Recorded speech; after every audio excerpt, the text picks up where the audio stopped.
갈라디아서 6장 1절에서 5절까지 말씀 우리 한 목소리로 읽도록 하겠습니다. 함께 읽겠습니다. 형제들아, 사람이 만일 무슨 범죄한 일이 드러나거든 신령한 너희는 온유한 심령으로 그러한 자를 바로잡고 너 자신을 살펴보아 너도 시험을 받을까 두려워하라. 너희가 짐을 서로 지라. 그리하면 그리스도의 법을 성취하라. 만일 누가 아무것도 되지 못하고 된 줄로 생각하면 스스로 속임이라. 각각 자기의 일을 살피라. 그리하면 잘할 것이 자기에게는 있어도 남에게는 있지 아니하리니 각각 자기의 짐을 질 것이라. 아멘.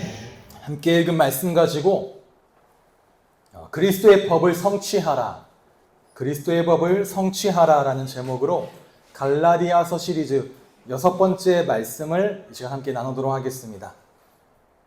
이제 오늘 우리는 드디어 갈라디아서의 마지막 장인 6장에 들어오게 되었습니다. 제가 예상하기로는 다다음 주 추석 주와 그 추석 다음 주 주일까지 하면 갈라디아서는 마무리하게 될 것 같습니다. 그럼 18번의 말씀으로 정리가 될 것 같고요. 제가 지난주에 청년들하고 대화를 이렇게 모임 때 나누는데 모든 청년들 하나같이 다 갈라디아서가 어렵다고 하더라고요. 그래서 그랬습니다. 나도 이 책이 이렇게 어려울 줄은 몰랐다고. 그러니까 제가 알고 보니까요. 처음에 이제 갈라디아서 복음을 만나다라는 책이 있어서 그 책에서 영감을 받고 연구하면서 왔는데 알고 보니까 로마서와 함께 갈라디아서가 바울 서신 중에 제일 어려운 편에 속한다고 하더라고요. 우리가 흔히 사람들에게 로마서부터 읽어라고 하는데 로마서 굉장히 난제들이 많고 그렇다고 합니다. 갈라디아서 마찬가지고. 제가 알았다면 아마 이번에 안 다루고 다음에 다뤘겠죠. 근데 이번에 멋모르고 다룬 게 은혜이기도 하고 감사이기도 한 것 같습니다. 그리고 이 갈라디아서 다음에는 다른 성경의 권으로 들어갈지 아니면 하나의 시리즈를 다루고 그 다음에 성경으로 들어갈지, 즉 연속적 읽기를 계속해 나갈지 아니면 선택적으로 읽고 난 다음에 연속적으로 읽을지들에 대해서 조금 아직은 고민하고 있고 정하지는 못했습니다. 그래서 제가 잘 인도받을 수 있도록 기도해 주시고 그런 가운데 우리 성도님들에게 영적인 유익을 제가 끼칠 수 있도록 올바른 신앙의 길을 제가 지도해 나갈 수 있도록 저를 위해 기도해 주시기 바랍니다. 오늘 제목이 그리스도의 법을 성취하라입니다. 제가 오늘 1절부터 5절까지의 본문을 접하고 곰곰이 묵상하면서 이런 생각이 들더라고요. 이 1절부터 5절까지의 내용대로 교회 공동체가 행하게 되면, 이루어지면 이 얼마나 아름다운 교회 공동체의 모습이 될까 였습니다. 이대로 되어진다면 너무 아름다운 교회 공동체의 모습이 될 것 같더라고요. 우리가 지난주까지 성령을 따라가는 삶에 대해서 함께 나눴고 성령을 따라 살아가는 가운데 성령의 열매를 가꾸고 맺어가는 삶에 대해서 나눴습니다. 그게 5장 마지막 절까지의 내용이었죠. 그리고 오늘 본문에 들어와서는 그렇게 성령을 따라가는 삶, 그렇게 성령을 따라가는 것이 우리가 지금 이루고 있는 이 교회 공동체 안에서 구체적으로 어떻게 드러나야 되는지에 대해서 이야기하는 게 6장 1절부터 5절까지의 내용입니다. 굉장히 짧은 내용이지만 바울은 굉장히 강력하게 이야기를 하고 있습니다. 우리가 갈라디아서를 통해서 복음의 본질이 무엇인지, 복음의 진정한 본질이 무엇인지에 대해서 계속 배워왔죠.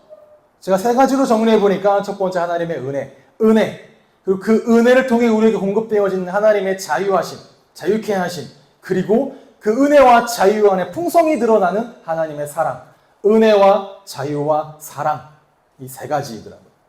복음의 본질이 무엇입니까? 라고 했더니 이 3가지를 가지고 바울은 갈라디아서를 통해 우리에게 이렇게 권면하고 있습니다. 형제자매 여러분, 하나님께서는 여러분을 부르셔서 자유를 누리게 하셨습니다. 어떤 형제자매입니까? 하나님의 은혜를 입은 형제자매들아. 하나님께서 여러분을 부르셔서 자유를 누리게 하셨습니다. 그러나 여러분은 그 자유를 육체의 욕망을 만족시키는 구실로 삼지 말고 사랑으로 서로 섬기십시오. 이게 어쩌면 바울이 권면하는 핵심의 내용일 수 있겠죠. 그리고 이제 오늘의 본문을 통해 자 그렇게 서로가 서로에게 사랑으로 종노릇하는 것이 무엇을 말하는지 구체적으로 어떻게 행하는 것이 서로가 서로에게 종노릇하는 것인지에 대해서 바울이 지금 밝히고 있는 것입니다. 갈라디아서 6장은 이렇게 시작을 하고 있죠. 다 함께 세 번역 성경으로 읽어보도록 하겠습니다. 시작.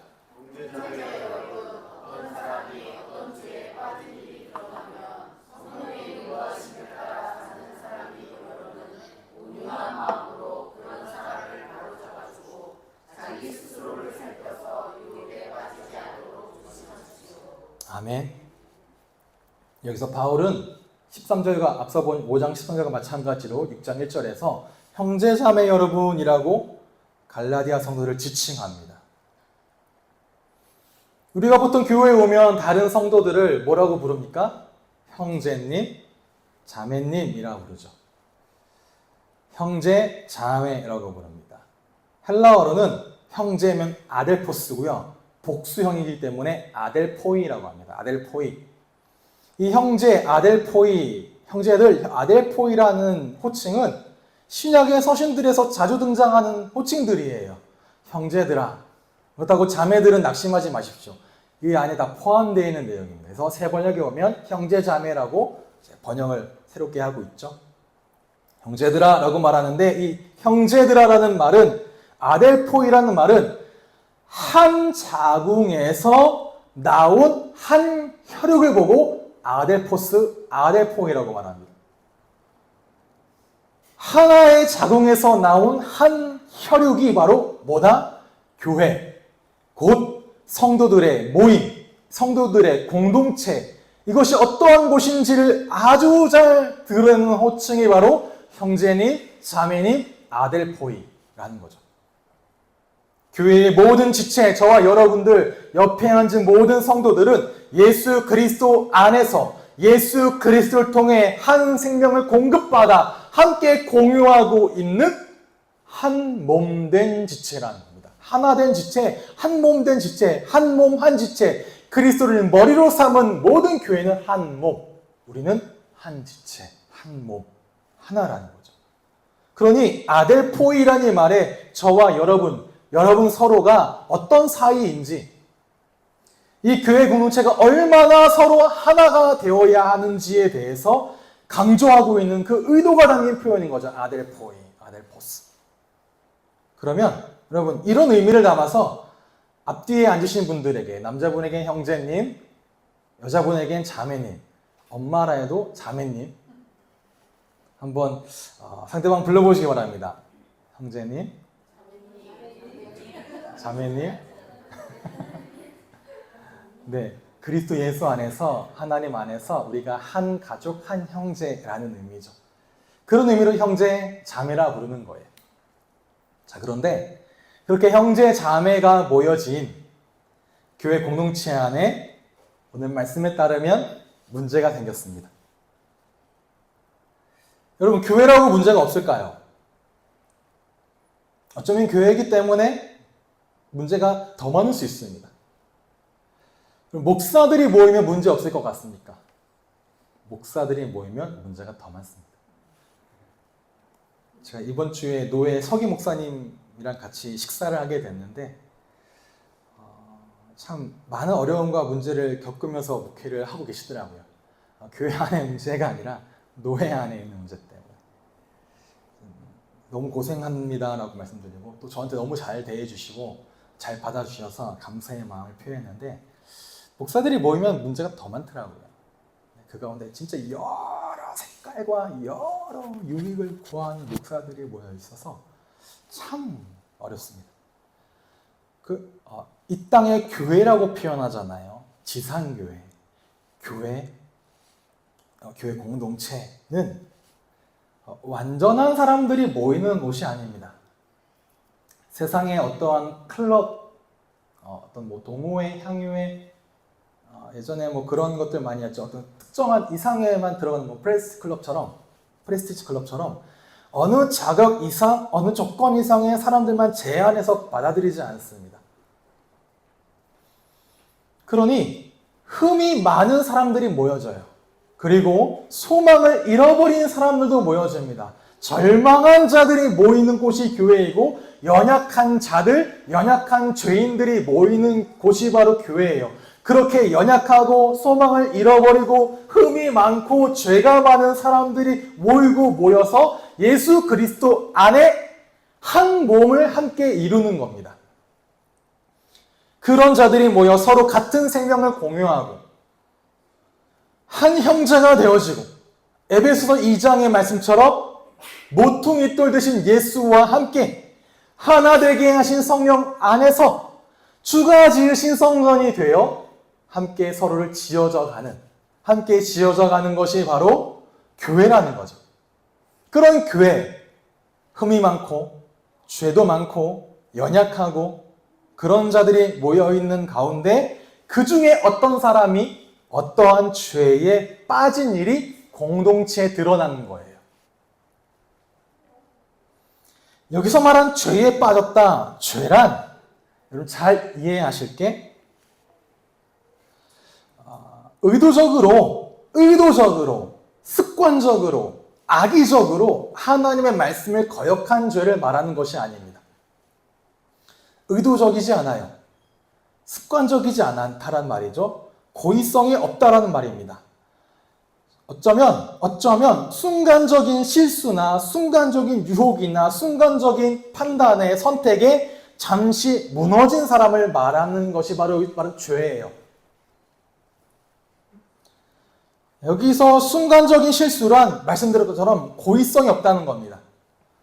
의도적이지 않았다는 말이에요. 그리고 습관적이지도 않았고 반복적이지도 않았다는 겁니다. 우리가 지난주에 봤던 육체의 행위, 즉 습관적으로 반복적으로 행하는 그 죄와는 좀 결이 다르게 이야기를 하죠.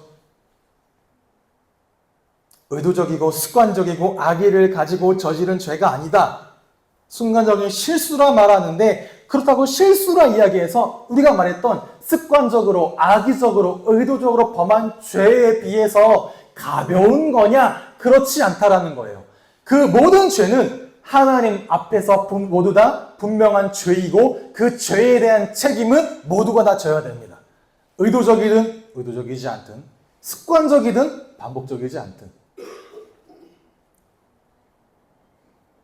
가볍지 않다는 거죠. 동일한 죄지만 의도하진 않았어요. 습관적이진 않았어요. 어쩌면 한번 저지르게 되어진 그러나 분명히 책임이 따르는 잘못을 범한 것이 드러난 겁니다. 우리 안에. 그럴 거면 여러분 어떻게 하겠습니까? 제가 만약에 죄를 범한 사실이 드러났다. 의도적이지 않았다. 고의적이지 않았다. 충분히 거기에 죄에 대해서 통감하고 있다라고 할 때 어쩌면 그때부터 여러분들은 제 말씀에, 제 설교에 은혜가 점점 사라져버릴 겁니다. 그럴 수 있겠죠. 저는 어떻게 할까요? 저는 어떻게 할까? 상대방을 바로잡고 싶어질 것 같아요. 그러면 죄가 드러났어요. 잘못하고 있는 것이 분명히 나타났잖아요. 근데 잘 몰라. 계속 범하고 있어. 그에 빠져 있어. 상대방을 잡아서 교정해주고 싶다라는 어떠한 아주 선해 보이는 의도를 가지고 그 죄를 이제 드러내게. 너 그거 죄야. 그러면 안 돼. 라고 하면서 지적을 하겠죠. 이 지적이 나쁜 게 아니라 드러내고 끄집어낸다는 겁니다. 가르쳐 준다는 거예요. 저도요, 이런 지적에는 일가견이 있습니다. 한때는 열심히 하기도 했습니다. 너 예배 안 드려? 구원받았어? 너 감히 예배 빠지고 공부하러 갔어? 너 하나님 잘 믿는 거 맞으라는 말들을 속으로 어마어마하게 이렇게 생각하기도 하고 입 밖으로 내뱉기도 하고, 물론 그 사람 안 듣는 곳에서. 그런데 이러한 지적의 이면에 뭐가 숨겨져 있느냐? 저는 그렇더라고요. 나는 너와 달라. 나는 예배 잘 드렸어. 난 한 번도 빠진 적이 없어. 난 교회에서 수고도 하고 헌신도 하고 사역도 잘한다. 칭찬도 받아. 전사님에게서, 목사님에게서 잘한다 칭찬도 받아. 그런데 너는 아니잖아. 그러면서 뭐예요? 아, 나와 너는 다르고 내가 너보다 조금 더 낫구나라고 하는 거에 대해 다행스럽게 생각해. 그리고 나 스스로를 나 의로워, 나 완전해, 나 잘하는 사람이야 라고 여기고 있는 거죠. 여러분 한번 돌아보시기 바랍니다.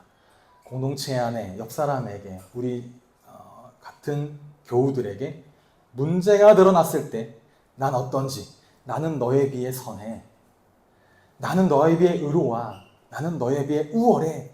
그러니 일단 내가 너를 지적하는데 뭐부터 해? 너 나부터 인정해. 아, 너는 정말 착하게 행해왔구나. 그러니 너의 말을 내가 들어야 되겠어 라고 그렇게 인정해 라고 하는 마음이 우리 안에 있을 수 있다는 거죠. 그렇다고 해서 그런 마음 없이, 물론 그 사람 죄가 드러났을 때 못 본 체하고 아, 이거 이러면 안 되지, 지적하면 안 돼 하면서 지나가라는 말이 아니에요. 또는 덮어두고, 조용히 덮어두고, 아, 이거 죄로 치부하지 마, 너는 의로하라고 말하는 게 아닙니다. 그렇다고 보이는 대로 다 지적하고 다 끄집어내고 다 뭐라 하고 그런 것도 아니에요. 뭐라느냐?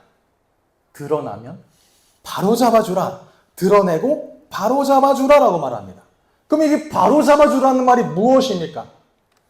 여기에 바울은 두 가지 중요한 전제를 하고 이 바로 잡아주는 것에 분명한 목적과 목표를 언급합니다. 먼저 무엇이냐? 첫 번째 전제가 이 지적을 해야 되는 너는 누구냐는 겁니다. 당신은 누구입니까? 지적을 하고 있는, 지적을 해야 되는 나는 누구입니까? 라고 했을 때 바울이 말하죠. 신령한 너희는 이라 말합니다. 신령한 너희는 그들을 바로잡아줘라. 누구요? 신령한 너희요. 신령한 너희를 다르게 표현하겠습니다. 지난주 본문에 따라 신령한 너희, 즉 성령을 따라 행하는 너희는, 성령을 따라 살아가는 너희는, 성령의 인도하심을 따라 살아가는 너희는 무슨 말이냐? 아델포이, 형제 여러분, 당신들은 성령의 인도하심을 따라 살아가는 사람들입니다. 라는 정체성을 가지고 죄를 드러내고 바로 잡아주라는 거예요. 제가 쓰여진 문장처럼 복음은 우리에게 새로운 자아상을 갖게 합니다. 팀 켈러 목사님이 쓴 문장이었는데, 복음은 우리에게 새로운 자아상을 갖게 한다라는 거예요. 왜냐? 복음은 율법처럼 다른 사람과의 비교 우위에 기초하지 않습니다. 내가 너보다 낫다라는 그 비교 우위 위에 나를 세우지 않아요. 그러니 두 가지에 빠지지 않습니다. 첫 번째, 내가 너보다 낫다라는 자만심에 빠지지 않게 하고, 또 나는 당신보다 못하다라는 자기 비하에 빠지기도 하지 않아요.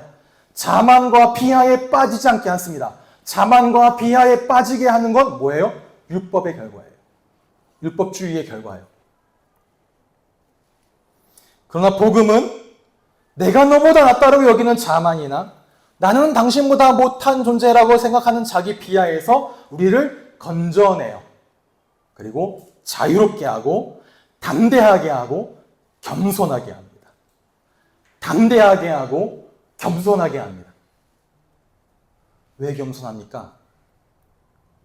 내가 나를 알아요. 나는 그리스도 예수의 십자가 보혈이 아니면 절대로 구원받을 수 없는 존재. 그런 나를 하나님은 어마어마한 은혜를 나에게 주셔서 그 오직 은혜로 구원받는 죄인이기에 누구 앞에서도 자만할 수 없는 거예요. 겸손하죠. 겸손한데 왜 담대합니까?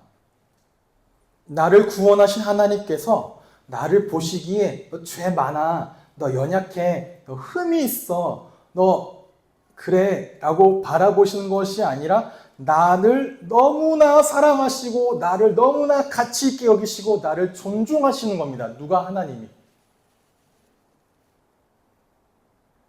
그렇기 때문에 담대하죠. 제가 이번 주에 함께 공유했던 찬양 알파와 오메가, 거기에 가사가 딱 와닿더라고요. 내가 얼마나 거대한 손길 안에 있는지 그걸 아는 것이 복음이라. 그 말이 뭐냐? 우리와 함께하는 그분이 어떤 분이신지를 알으라는 거죠. 우리가 얼마나 거대한 손길 안에 있는 것이 아는 것이 그것이 바로 복음이다. 왜? 하나님의 그 어마어마한 풍성한 그 손길은 나의 모든 죄를 덮어내버리고 그 영원한 하나님의 시간과 능력과 그 축복으로 나를 뭐 하신다? 채우신다. 그러니 겸손하고 그러니 담대한 거죠. 내가 누구와 연결되어 있는데요? 내 백이 누구인데요? 나와 함께 하시는 분이 누구인데요? 알파와 오메가, 시작과 끝, 시간의 처음이자 마지막, 모든 만물이 그로 말미암았고 모든 만물이 그에게로 돌아갑니다. 그가 우리의 아버지, 그 손길로 나를 덮으시고 그 손길로 나를 채우신다. 이 복음을 아는 사람은 이제 다른 사람과 비교에 나서지 않아요. 내가 저보다 나으니까 난 나은 사람이고 내가 저보다 못 가졌으니까 못한 사람이 아니라 그저 나 자신의 본분에만 주목합니다. 나 자신의 본분이요. 그 본분이 뭡니까? 날마다 나의 내면 속에 또 갈등을 일으키는 그 악한 과욕들, 육체의 과욕들을 그리스도와 함께 오늘도 십자가에 못 박고 또 십자가에 못 박고 또 십자가에 못 박고 나는 그리스도를 사모하고 그래서 그리스도를 따라 그리스도의 성품이 내 안에 성령의 열매로 맺어가도록 뭐하냐? 날마다 성령으로 행하고자 하는 거죠. 날마다 성령을 의지하고 따라가라는 삶을 사는 거죠. 다른 사람이 아니라 내가 그리스도를 따라 살아가고 내가 그리스도와 함께 살아가고 내가 그리스도로 열매 맺어가는 그 삶에 집중하며 살아가게 되어진다는 거예요.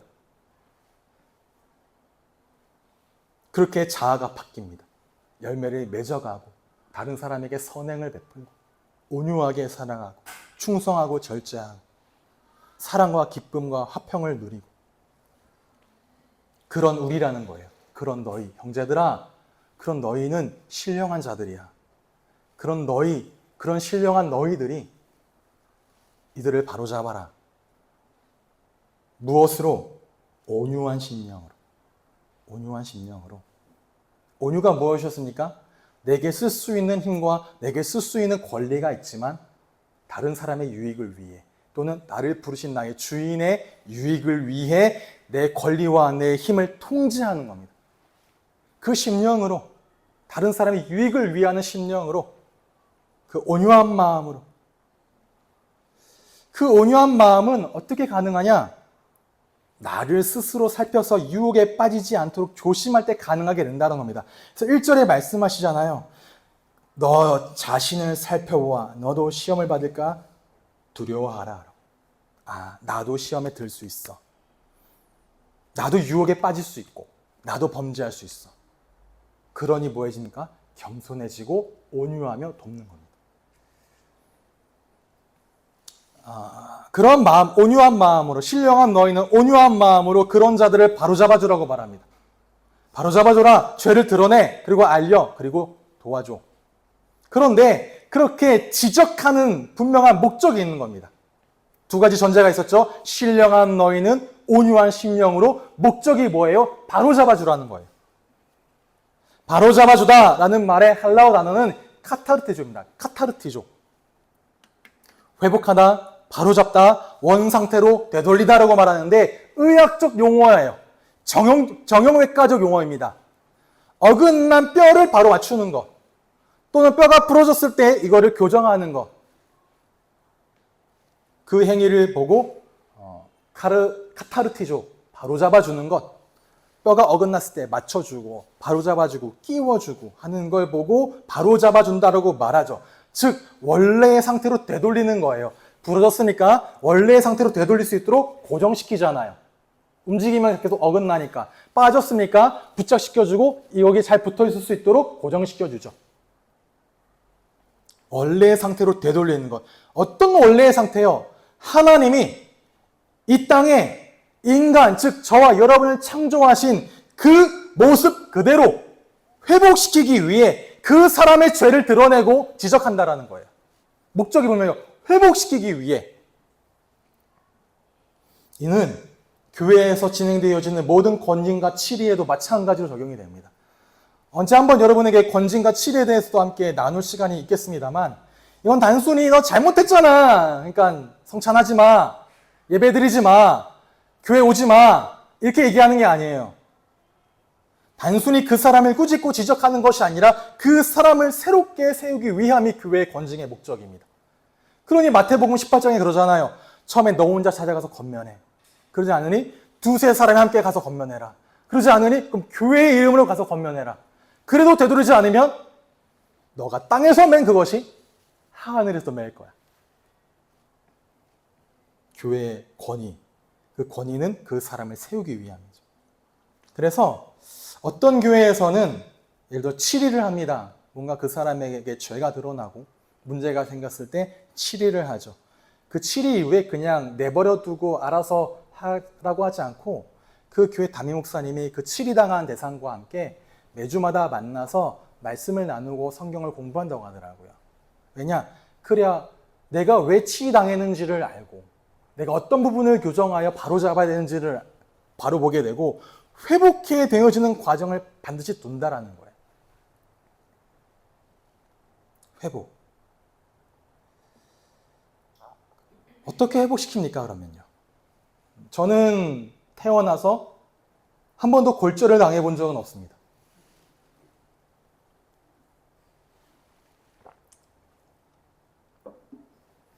이렇게, 물론, 진짜 뼈를 부러지거나 이렇게 골절을 당한 적은 없는 것 같아요. 근데 이 중에 골절 당해보신 분 계시죠? 그래서 깁스를 하잖아요, 깁스를. 한번 떠올려 보세요. 내가 골절 당했을 때 어땠지? 다리, 팔, 어깨 등등. 오른손에 손가락이든 팔이든 부러지면 이 오른손이 회복될 때까지 몸에 딱 붙여 고정시키잖아요. 고정시킨 다음에 이 오른손이 회복될 때까지 다른 지체들이 이 오른손을 위해 에너지를 더 드립니다. 신경도 씁니다. 오른손잡이는 이제부터 왼손으로 밥을 먹어야 돼요. 너무 불편하지만 감당해내는 거예요. 누가? 왼손이. 이렇게 닫혀있으니 습관적으로 이렇게 해서 누워 일어나는데 또는 이렇게 받치고 앉는데 온 몸을 뒤틀어가지고 이쪽으로 이렇게 일어나잖아요. 굴려서 다른 부위로 딛고 일어나고 또는 더 무리에 다리에 힘을 쓰거나 왼팔에 힘을 써서 올라가죠. 왜냐? 자칫하다가 내가 다친 부위가 건드려지면 진짜 온몸이 찌릿한 것처럼 통증이 막 오고 그게 회복을 더디게 하니까 나머지 부위들이 더 애를 쓰는 거예요. 누구를 위해? 다친 오른손을 위해. 왜 그러느냐? 형제들 하잖아요. 한 지체, 한 형제, 한 자매, 하나님의 사랑 안에서 그리스도 예수의 생명 안에서 하나 된 형제고 지체이기 때문에 그렇게 우리 안에 약한 지체, 우리 안에 넘어진 지체를 다시 세우기 위해 모든 공동체가 함께 그를 애쓰고 그를 돌보라는 거예요. 바로 잡아주는 겁니다. 그냥 뼈 붙여고 알아서 나아가 아니라 이 지체를 위해 모든 지체가 함께 애쓰고 기도해주고 북돋아주고 돌봐주고 격려해주고 위로해주고 또는 필요하다면 권면도 하고 그렇게 모든 공동체가 함께 이 모습을 보고 갈라디아서 6장 2절에 이렇게 말씀을 하십니다. 다 함께 읽어보겠습니다. 시작!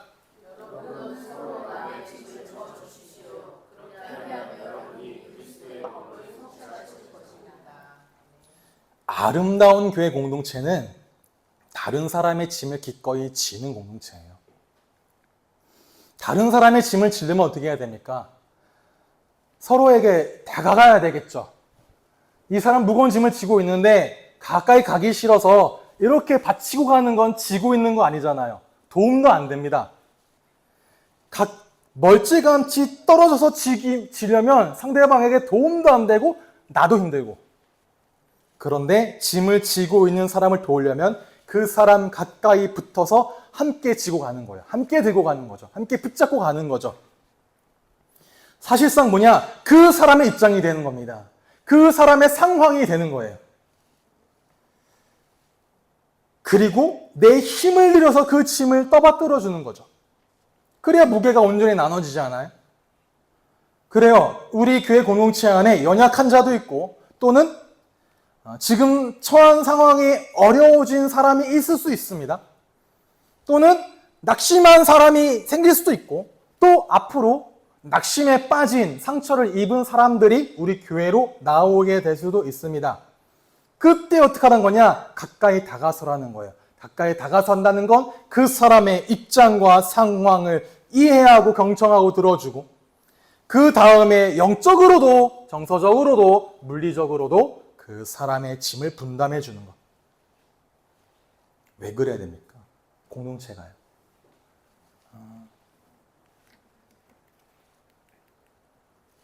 두 번째 의미가 어부들이 그물을 기울 때 카타르티조라고 합니다. 고기를 잡고 난 다음엔 다시 그물을 기워야 돼요. 왜? 그물을 기워야 그 벌어진 구멍 사이로 물고기가 빠져나가지 않거든요. 우리는 교회 공동체가 서로가 서로를 카타르티조 해줘야 우리 안에 있는 성도들이 믿음 밖으로 공동체 밖으로 빠져나가지를 않습니다. 탈선하지 않게 된다라는 거죠. 그러기 위해서 서로가 서로를 돌보아 세워주는 거예요. 그런 정말 아름다운 교회 공동체가 되기를 주님의 이름으로 축복합니다. 여기서 우리가 두 번째로 알아야 될 것은 자, 그러면 여러분은 여러분의 짐을 여러분이 가지고 있는 나의 짐을 기꺼이 상대방에게 내어주고 있으니까. 신앙생활은요, 절대 혼자로 해나가는 게 아니잖아요. 그저 나만 은혜 잘 받으면 돼. 나만 예배 잘 드리면 되지 뭐. 나만 말씀 읽는데 문제가 없으면 되지. 뭐라고 하는 거 여러분 신앙생활이 아니에요. 성경은 그렇게 신앙생활을 이야기하지 않습니다. 신앙은 형제를 살아가고 함께 살아가는 거예요. 나 혼자 은혜 받고 뭐 문제가 생기건 터져나가건 골망하건 난 몰라 나 은혜 받고 있는데 그 사람 진짜 신앙생활하고 있는 거냐? 아니요. 그래서 뭐냐? 여러분이 여러분을 나눠주셔야 돼요. 어떻게? 내가 받은 은혜, 내게 준 응답을 아주 온유하고 겸손한 마음으로 또는 내게 어려움이 닥쳤습니까? 나눠야죠. 내게 기도 제목이 있습니까? 공동체와 함께 나누는 겁니다. 여러분 성령의 인도하심을 받는다는 건 나 혼자 성령 잘 따라가면 되지가 아닙니다. 서로 의지하는 관계 속에 살아가는 게 성령을 의지하는 거예요. 성령이 하나 되게 하신다고 하잖아요. 근데 요즘 같은 시대에 서로를 의지한다는 게 쉽지 않죠. 그런 가치관의 시대가 아니잖아요. 나 혼자 잘 살면 되는 거지. 그러나 그런 삶은 그리스도 안에서 성령의 인도하심을 받는 그런 삶이 아닙니다. 나 혼자 잘하면 되는, 나 혼자 잘 살아가면 되는. 서로 짐을 서로가 지어주는 삶이죠. 서로의 힘든 일을 나눠주는 삶이고. 근데 이 말은요, 좋은 것만 나누는 게 아니에요. 우리가 뭔가를 나눠야 되다 보니까 항상 나의 좋은 것, 밝은 것, 괜찮은 것, 나은 것만 나누려고 그래요. 왜? 아까 말했잖아요. 비교 우위요. 내가 얘보다 더 나아야 되거든. 내가 얘보다 더 은혜 받아야 되거든. 내가 얘보다 더 봉사 많이 하고 전도 많이 하고 기도 많이 하고 말씀 많이 알아야 되거든. 왜? 그래야 내가 나으니까. 율법은, 복음은 그 비교 우위에 서지 않는다고요. 어려움 가운데서도 내 어려움을 나누고 그걸 흠잡지 않고 함께 떠안고 서로를 의지하고 서로를 세워가는 겁니다. 그래서 모임을 만들어 공유하는 거예요. 나누는 거예요. 함께 성경을 알아가고 각자에게 주어진 질문을 거리낌 없이 나누고 그 안에 답을 찾아가는 거고 또 주일날 우리에게 주신 말씀을 가지고 서로에게 주신 은혜를 나누고 그 가운데 나의 삶도 나누고 기도 제목도 나누는 모임들을 여러분 잘 활용하실 때 그렇게 우리는 함께 지어져 갑니다. 그때 우리의 믿음이 자라간다는 거죠. 3절과 4절 여러분 다 함께 읽어보겠습니다. 시작.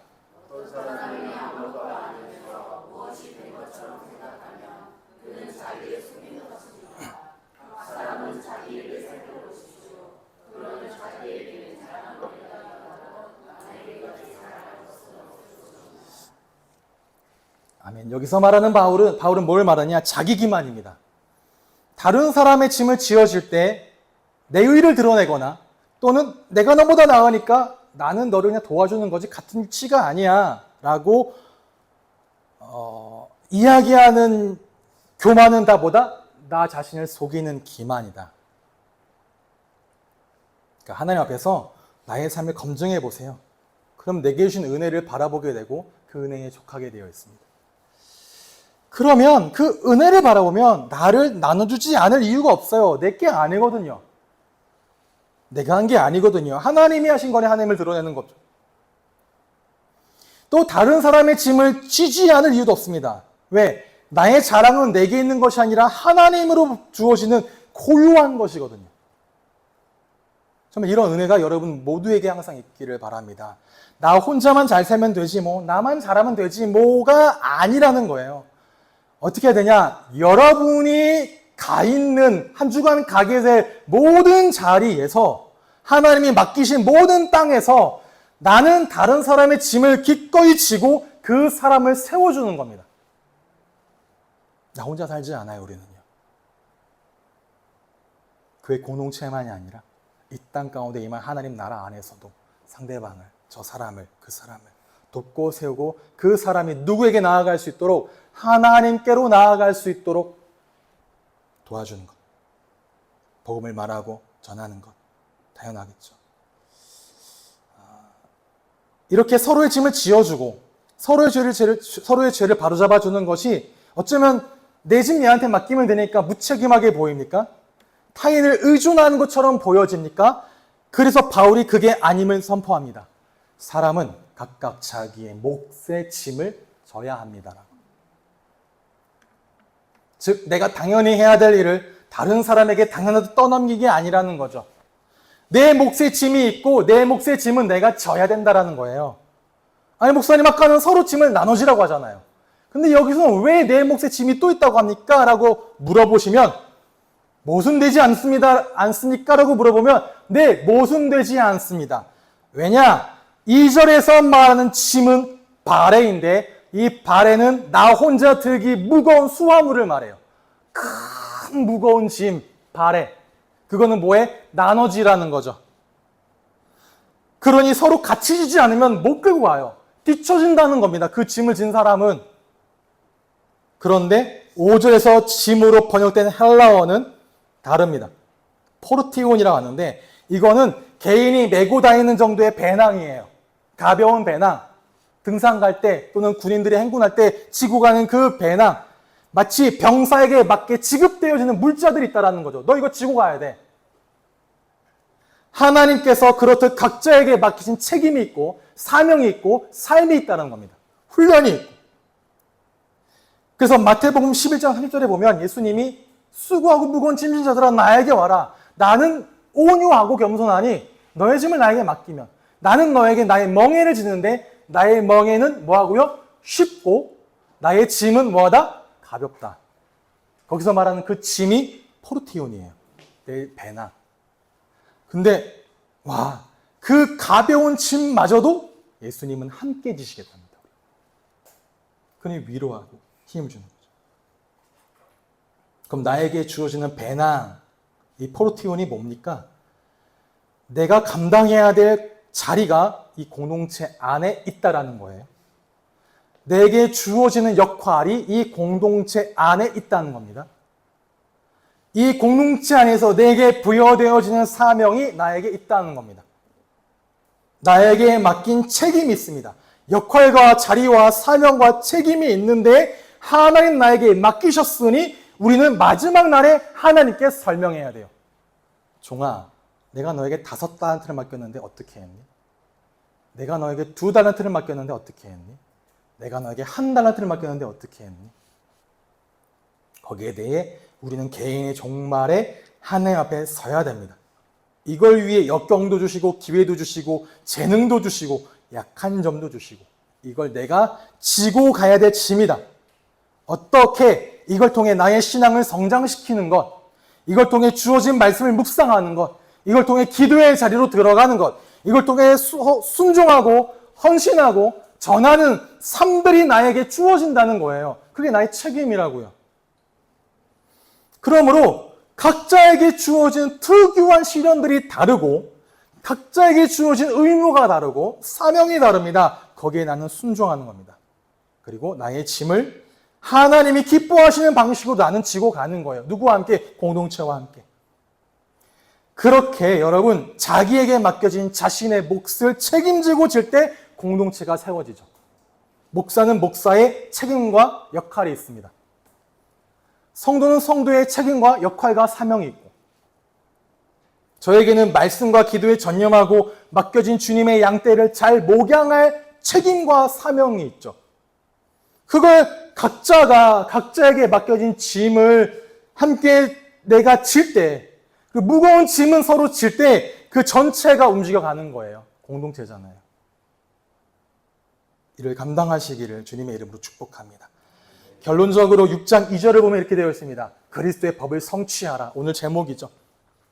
우리는 죄를 지은 사람을 바로 잡아줌으로, 서로가 서로의 짐을 지어줌으로, 또 내 짐은 내가 각각 지고 감으로 그리스도의 법을 성취하라고 말씀하세요.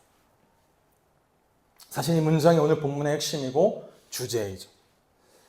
그리스도의 법을 성취하라고 하는데 또 법 이야기하니까 부담돼요. 왜? 우리 계속 율법에 대해서 다뤄왔으니까 그 율법을 말하는 거야 라고 오해할 수 있거든요. 근데 여기서 말하는 법은 그런 의미가 아닙니다. 헬라어로 노모스라고 하는데, 이 노모스는 원리, 질서, 의식, 내 안에 있는 의식을 말해요. 그러니까 내 안에 의식화된 질서가 있거든요. 내 안에 질서화된 원리가 있거든요.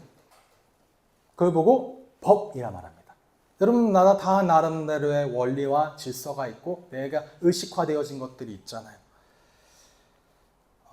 이건 무엇을 해야 되고 무엇을 하면 안 된다고 말하는 그것을 말하지 않아요. 그건 율법의 개념입니다.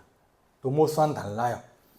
여기서 말하는 노모스란 뭐냐? 그 원리 질서에 걸맞는 존재가 되는 겁니다.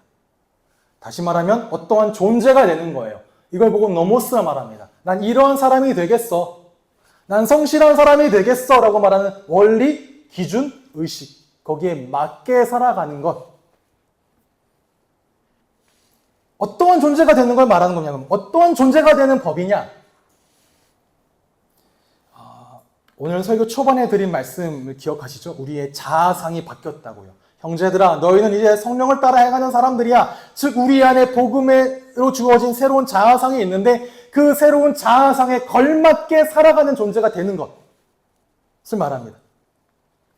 예수 그리스도께서 십자가에서 우리에게 보여주신 그 사랑의 원리를 따라 살아가는 것. 그 길이, 그 성취하는 길이, 그 노모스를 성취하는 길이 서로가 서로의 짐을 지어주고 각각 자기의 짐을 지어가는 거라고. 왜요? 예수님께서 십자가에서 여러분의 모든 짐을 대신 지시잖아요. 그럼 나도 서로의 짐을 지는 것으로 예수님의 노모스, 예수님의 십자가의 원리를 성취해 가는 겁니다. 그 사랑의 원리를.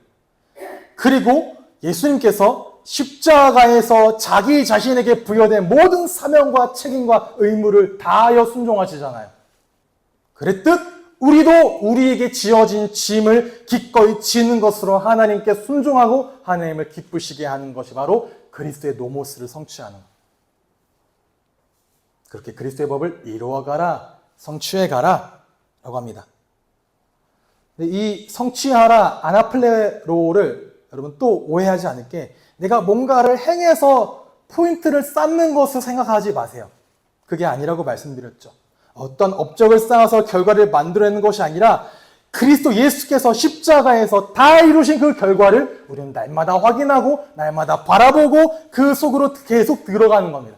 십자가 안으로, 십자가 속으로 들어가 그 원리를 따라 살아가고 그 원리를 따라 행하는 것. 이를 두고 바울이 이렇게 고백하죠.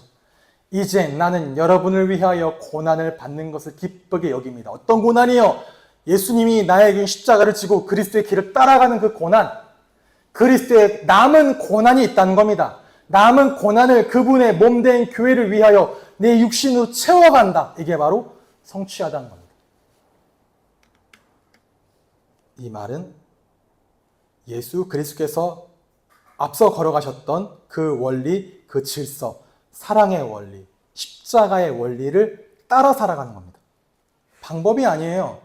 이거 행하면 따라가는 거가 아닙니다. 이러한 존재가 되는 겁니다. 즉 그리스도인이 되어가는 거죠. 뭐를 말하는 거냐? 이 원리, 법. 성취한다는 건 우리의 전 인생, 여러분의 전 삶의 영역이 그리스도를 닮아가고 그리스도를 따라가고 그리스도와 함께 살아가고 그렇게 그리스도인으로 세워져 가는 그 과정을 보고 성취한다라고 말해요. 왜요? 여러분 이미 그런 존재로 바뀌었습니다. 여러분 엄밀히 말하면 세상에 나가서 구별되이 사는 게 아니에요. 이미 구별되어졌습니다. 이미 구별되어진 존재가 세상에 나가서 구별되이 살아가는 거예요. 이게 앞선다는 거죠. 삶을 여러분 헌신하며 살아가는 게 아닙니다. 여러분 이미 헌신되어진 자들이에요. 누구처럼? 나시린. 이미 삶이 헌신되어졌다고요. 그러니 나시린답게 살아가는 것입니다. 어떤 것? 그리스도께서 완성하셨어요. 이뤄놓으셨어요. 뭐를? 노모스를. 그 안에서 살아가고 성취해가는 겁니다. 채워가는 겁니다. 감사한 건 여러분에게 채울 자리를 주셨어요. 내가 행할 수 있는 그리스도의 이 사역에 나를 동참하게 하신다는 거죠. 감사하게도 영광스럽게도. 그렇게 예수님께서 우리 안에 계획해 놓으신 그 일을 이루어가는 우리는 교회 모든 성도 다 되시기를 주님의 이름으로 축복합니다.